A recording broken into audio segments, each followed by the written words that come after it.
Ẹ káalẹ́ ẹ̀yin ènìyàn mi, mo kí wa. Bàbá wa. Ẹ kúrọ̀lẹ́, ẹ káàárọ̀, ẹ káàsán, ẹ kú dédé wò yìí. A ti dé gẹ́gẹ́ bí ìṣe wa lórí ìkànnì Àkàlàmàgbò TV show. Ẹ̀yin ènìyàn mi gbogbo. Ẹ wá wo fọ́nrán tí a gbé wá yìí lórí ọ̀rọ̀ Ọmọyẹlé Sowore. Àti àwọn ìṣe àwọn Ìgbò sí àwa ọmọ Yorùbá, ìhà tí wọ́n kọ sí wa. Ó yé wa yéké ara ohun tí a fi ń sọ lélẹ̀ wípé kò sóhun tí wọ́n pè ní wọ́n Nàìjíríà, a nífẹ̀ẹ́ ara wa. It's as simple as that. A nífẹ̀ẹ́ ara wa. Àwọn nǹkan tí mo fẹ́ ká mọ̀ nìyẹn. A nífẹ̀ẹ́ ara wa. Kò sí ohunkóhun tí a fi jọ ní àjọṣepọ̀ tó dán mọ́rán àfi tá bá ń tọra wa jẹ lókù. Ara àwọn nǹkan wọ̀nyí lélẹ̀. Mo fẹ́ kẹ́ wo fọ́nrán yìí. Nígbà tí àwọn tó pera wọn ṣe ẹ̀sìn àbí àwọn Biafra kìíní kan tó ń mú àwọn méjì, ìkan jẹ́ ọmọ Ìgbò, ìkan jẹ́ ọmọ Yorùbá. Wọ́n ní láti mú ọmọ Ìgbò yẹn wọ́n fi sílẹ̀, ọmọ Yorùbá wọ́n gba ẹ̀mí ẹ̀. Ẹ wá gbọ́ àwọn ọ̀rọ̀ tí wọ́n ń sọ jáde lẹ́nu. Fún ìdí èyí ó ti fi yé wa yékéyéké wípé kò sí ohun tó ń jẹ́ wọ́n Nàìjíríà. Ẹ jẹ́ kí ọlọ́mú kó dọmú ìyá ẹ̀ mú kó máa mú, kó gbọ́mú ìyá ẹ̀ sẹ́nu kó máa mú o, bó ṣe jẹ́ nìyẹn. Now, concerning the movement of Ọmọyẹlé Sowore lórí ọ̀rọ̀ ìwọ́de tí wọ́n fẹ́ ṣe, àwọn ọ̀rọ̀ ń jáde lọ́tùn lósì, wọ́n ní ń jáde lọ́tùn lósì fún Ọmọyẹlé Sowore. Perspective for everybody lórí ọ̀rọ̀ yìí ó yàtọ̀ síra wọn o. Òun ni mo fẹ́ kí ẹ jẹ́ ká jọ gbé yẹ̀wò. Màá fẹ́ kí ẹ bá wa tẹ̀ sí comment section perspective fún yín lórí ọ̀rọ̀ yìí. Ẹ jọ̀ọ́ ẹ̀yin ìyá àti bàbá, a jọ ń pé gbọ́n ni. Ẹ jẹ́ ká wo nǹkan tó ṣẹlẹ̀.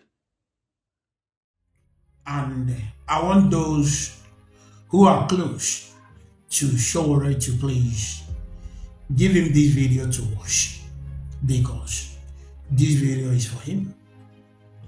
You know, Sowore is my senior, and I must always respect him.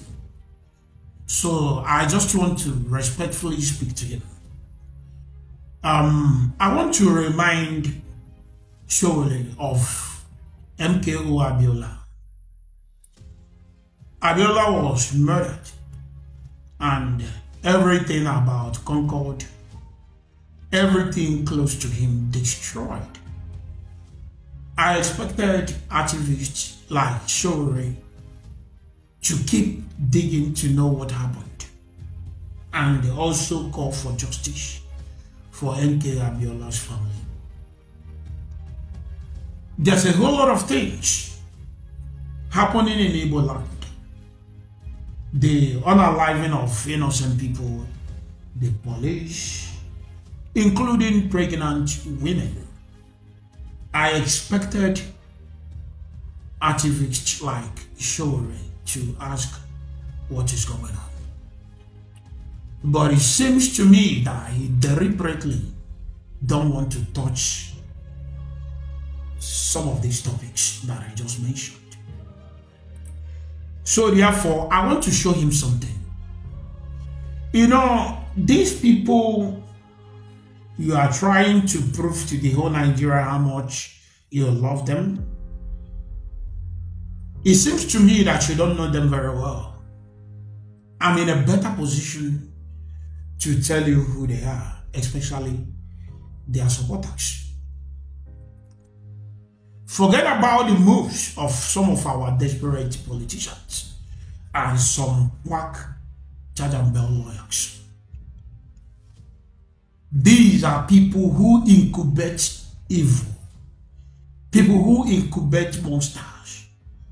And when the monster starts striking against us, the same people that incubated it will start crying. So therefore, my dear brother Sowore, I want you to listen to this video. My brother, look here. You said that will be your name again. Talk louder, make I hear them. Thank you. And this on a brother like this now, eh? We don't chop them. Or non-government don't chop them. Yeah? On a say we they play, we discuss around something. On a con they go they send person will go on the track or Sabi, they can't shake where on a motor day. Come bring spy, they can't know where we did. understand? And about that, I don't forget them. They gonna see say, we know they play.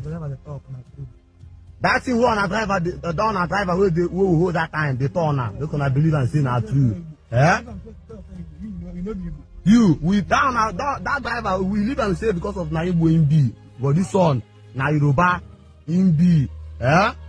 Ondo to Tunumbu. Tunumbu na your brother. Tunumbu no be your brother. Eti Tunumbu be. Na Igbo person. Na Yoruba. Eti Tunumbu be. Na Yoruba. Yoruba. Eti you can be. Me I be. Tunumbu no be your brother. No be your. Na my brother. Fine and good. So, Showore, I don't know if you understand Igbo at all, but even if you don't, I believe you have people who understand Igbo language very well close to you. I will beg you to ask them to interpret what the supporter of those you are fighting for said. This man you see on this video sitting, it's your brother. And the supporter of the person you are fighting to free captured him. The first person they captured is Igbo driver, who is also working in the same tracking company with this guy. And they freed him because he's Igbo speaking person. Now they captured Yoruba speaking person. Did you hear what they just said? They said, and I quote, that they freed the first one because he's Igbo. They said they freed the first one because he's an Igbo guy. And this second one, that they don't chop up. That's what they said. This is the level of wickedness we have witnessed.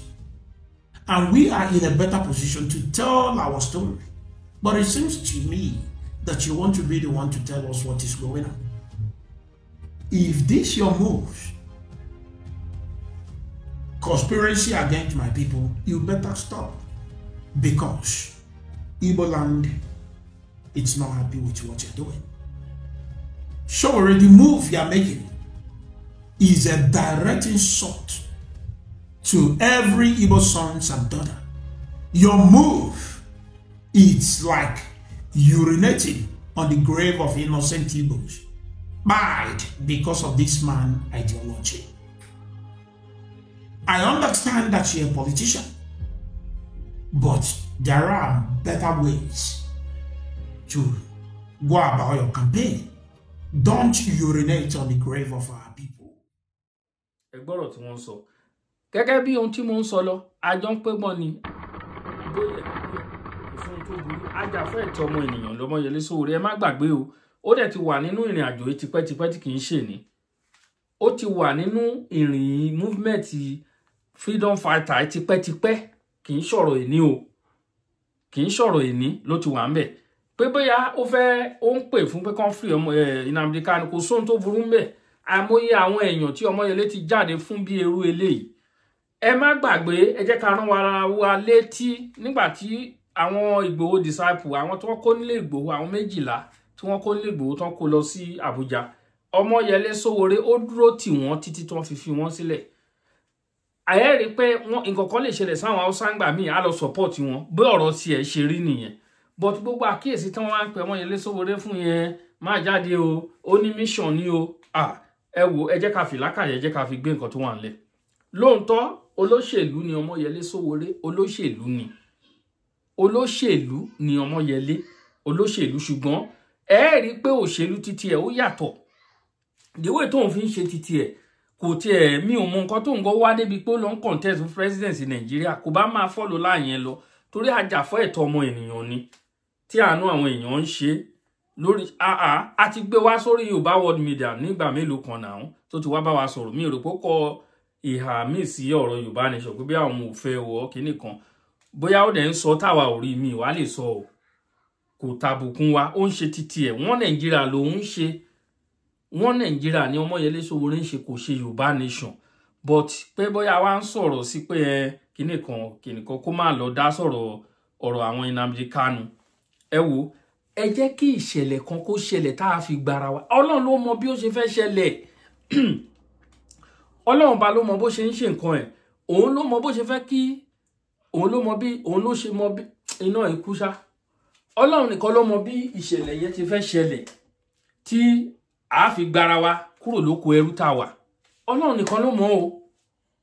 Fún ìdí èyí, ẹ má jẹ́ kí àwa máa ro èrò oríṣiríṣi èrò. Ó lè jẹ́ pé ìgbésẹ̀ tí Ọmọyẹlé Sowore fẹ́ gbé òun náà là á gbé tí nǹkan tó ṣẹlẹ̀ tá fi ṣẹlẹ̀ tí gbogbo ẹ̀ á fi fọ́ lójú. Ẹ má jẹ́ ká nǹkan kan á ṣẹlẹ̀ lọ́jọ́ kan tí gbogbo ẹ̀ á fi fọ́ lójú. Kò sọ́nà náà tán lè gbé gbà, kò sírú ọgbọ́n tán lè wù kán lè dá sí. Ẹ wo bí gbogbo nǹkan ṣe rí nínú ìlú. À ń gbọ́ lọ́tún lósì, wọ́n plan coup, wọ́n ṣe kíní kan, wọ́n ṣe kíní kan o. Gbogbo ẹ̀ dọwọ́ Ọlọ́run o. Nǹkan tá ṣẹlẹ̀ sẹ́ẹ̀. Ṣùgbọ́n bàbá Tinubu ẹ jọ̀ọ́, kó tó di pé gbogbo ẹ̀ fọ́ lójú. Àwọn nǹkan tẹ́ bá lè rí kó, ẹ máa kó wá sí SARTOS. Ní weapon o. Ní weapon o, bàbá Tinubu ẹ jọ̀ọ́ torí nǹkan fẹ́ ṣẹlẹ̀ o. Nǹkan fẹ́ ṣẹlẹ̀. Bó ṣe fẹ́ ṣẹlẹ̀ nìkan làwa ò mọ̀. Bí ó ṣe fẹ́ happen òun làwa ò mọ̀. Ṣùgbọ́n kíní nǹkan tó fẹ́ ṣẹlẹ̀ yẹn, Ọlọ́run bá jẹ́ kó ṣẹlẹ̀ kí Nàìjíríà dàrú, kí Nàìjíríà tó ká pín. Torí àwọn Fúlàní ti surround everywhere.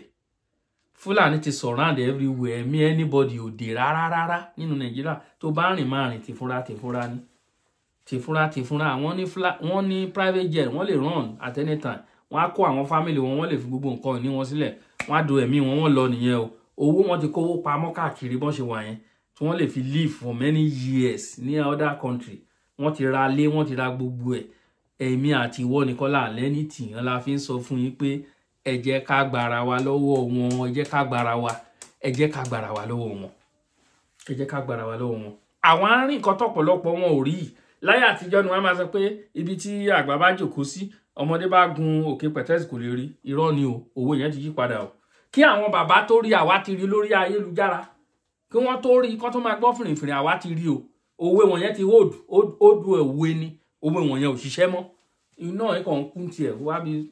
So bó ṣe jẹ́ nìyẹn, ẹ wo ẹ̀yin bàbá àti ìyá, ẹ̀yin ènìyàn mi gbogbo, bó ṣe rí gẹ́lẹ́ nìyẹn o. Ẹ jẹ́ ká gbára wa o. Ọmọyẹlé Sowore, nǹkan tí Ọlọ́run bá darí ẹ kó ṣe máa ṣe.